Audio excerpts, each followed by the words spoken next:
Itariki ya 7 Mata umwaka 2025, umunsi mutindi utazibagirana ku ndwanyi za M23.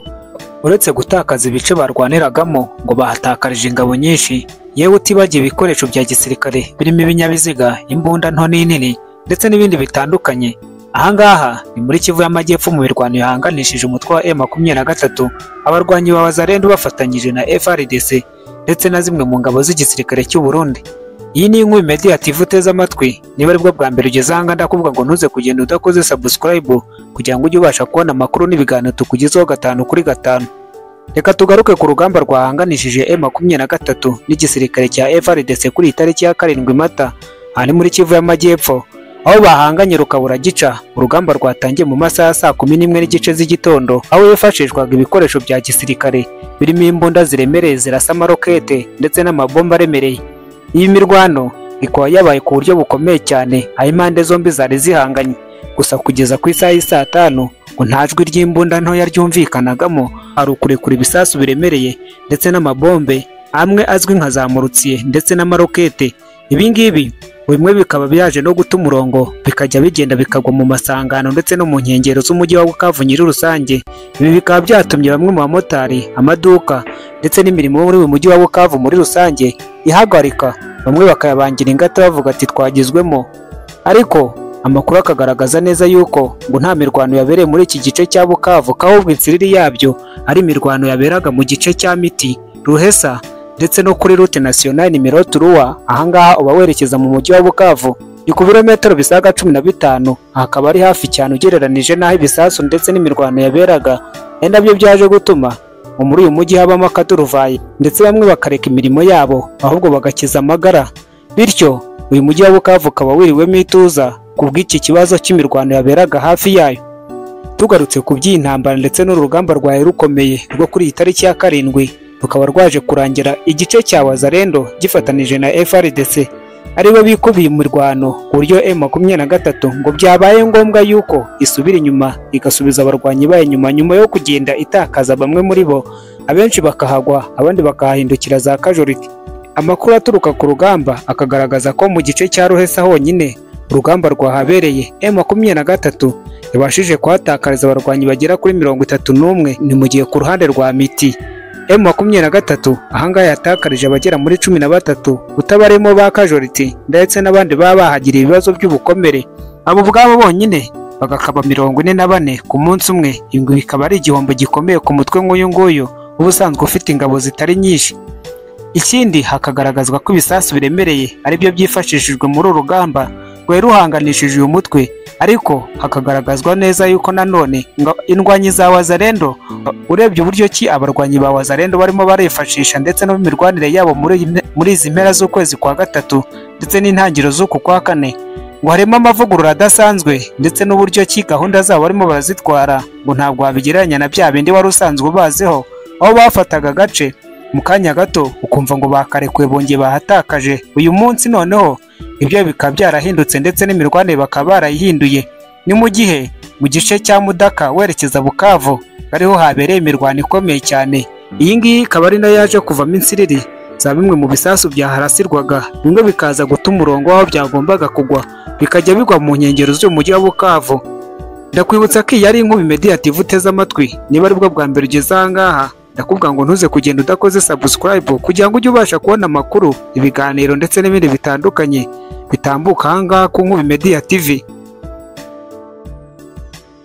Uramutse rero ngo witegereje uburyo ki imirwano irimo irabera muri iki gice cya Bukavu, bigahita bigaragaza neza yuko byanze bikunze M23 ishobora kuzibona umunsi umwe yamaze gutsimburwa muri iki gice. Ibi ngibi ngo bigashyira akaga mu baturage bo muri uyu mujyi, by'umwihariko abaturiye ku gice cya Rubavu ahangaha ni mu Rwanda. Abenshi mu basesenguzi ba politike ndetse n'abakurikirana iby'intambara yo mu burasirazuba bwa Kongo bagatangira gutanga impuruza ku baturage batuye muri Rubavu, bababwira yuko mu gihe M23 yaramuka itakaje Bukavu, ibi ngibi bishobora kuzagira ingaruka kuri bamwe mu baturage babarizwa ku mipaka y'u Rwanda. Ahangaha hagatunga urutoki umujyi wa Rubavu, uyu nguyu ukaba uhana imbibi n'umujyi wa Bukavu. Nkuko mu mpera z'ukwezi kwa mbere mu matariki 27 yasozaga bishyira mu kwezi kwa Gashyantare habereye urugamba rukomeye, ibisasu bimwe bikajya bituruka mu mujyi wa Goma bigwa ku butaka bw'u Rwanda ngo n'ubundi bishobora kwisubiramo. Ni mu gihe M23 ikomeje kugenda igaragaza intege nke mu mirwanire yayo, gusa ababikurikirana bakagaragaza neza yuko ngo yaba yarasambiye byinshi bikaba ari byo birimo biragenda biyikoraho nyuma yo kugenda igaragazwa yuko yagiye ikwirakwiza abarwanyi mu buryo butandukanye mu bice bitari bimwe kandi ku birometero bya kure. Aha gatangwa ingero za bamwe mu barizwa muri Masisi, abandi bakajya Warikare, mu gihe abandi bari Goma, abandi barizwa muri Kivu y'Amajyepfo. By'umwihariko rero uramutse ubazo ubu butaka ndetse n'ubuso yamaze kwigarurira ngo kuhakwirakwiza abarwanyi bayo ntago bishoboka, ari nacyo gituma aho bari hose usanga bahari ari bakeya cyane, ari nacyo kibaza kubabera imbogamizi mu guhangana n'iyi mitwe isanzwe yo ifite abarwanyi baba bari ahantu hamwe kandi begeranye. Aha gatunga urutoki umutwe wa Wazalendo. Uyu nguyu akaba ari umutwe umwe mu mitwe iterwa inkunga n'igisirikare cya FARDC ndetse na leta ya Kinshasa, bityo bikayorohereza mu rugamba rwayo kuko iba ifite abarwanyi bayo benshi kandi batsitse begeranye. Ari nacyo kiri kugenda kigora M23 kubw'uko abarwanyi bayo nubwo bafite kandi abenshi bakaba bazi by'urugamba, ariko nanone ngo ikibazo cyabo nuko bagiye batihagaranye kandi bari ahantu hatari hamwe, bityo bikaza kubagora kugira ngo bazakusanye imbaraga.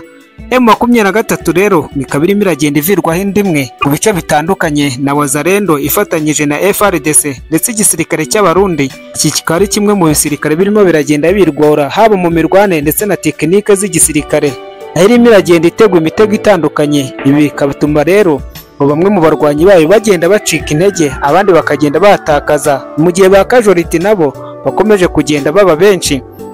Tutirengagije ngo bimwe mu bikoresho byayo birimo biragenda bifatwa mpiri. Ahangaha gatunga urutoki imbunda ndetse n'ibikoresho biremereye by'ibibombe, yewe ngo utirengagije na zimwe mu modoka bifashishaga, aho zimwe muri zo zirimo ziraraswa izindi zigatwikwa.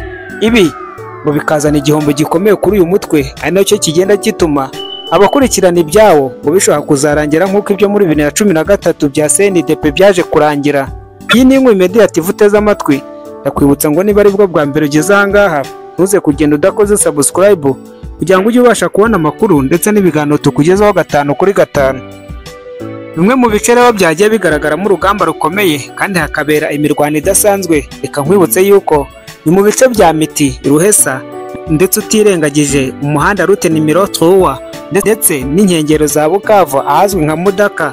Ahangaha hose hakaba habereye imirwano, gusanga habashije guhagararwaho na M23 ni muri iki gice cya Mudaka, kuko Wazalendo ngo yarwanye ikoresheje imbaraga zishoboka kugira ngo irebe ko yabatsinsura, ariko M23 nayo ngo ikabasha kwihagaraho mu buryo bukomeye, aho kugeza mu masaha y'isa sita impande zombi zari zihanganye, yaba M23 ndetse yaba na Wazalendo.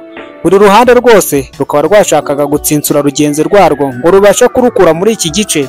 Nyamara ni mu gihe mu mirwano uruhande rumwe rwabashaga kuhigarurira mu minota runaka rukabasha gusunika urundi rwigiza inyuma, ariko narwo mu kandi kanya rukagarukana izindi mbaraga zikomeye, narwo rukabasha kongera kuhabavana.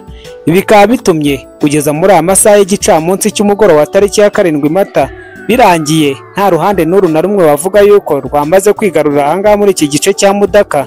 Gusa amakuru akagaragaza neza yuko abaturage bo mu nkengero za Bukavu ndetse no mu mujyi waho nyiri rusange bamwe batangiye gukuramo akabo karenge.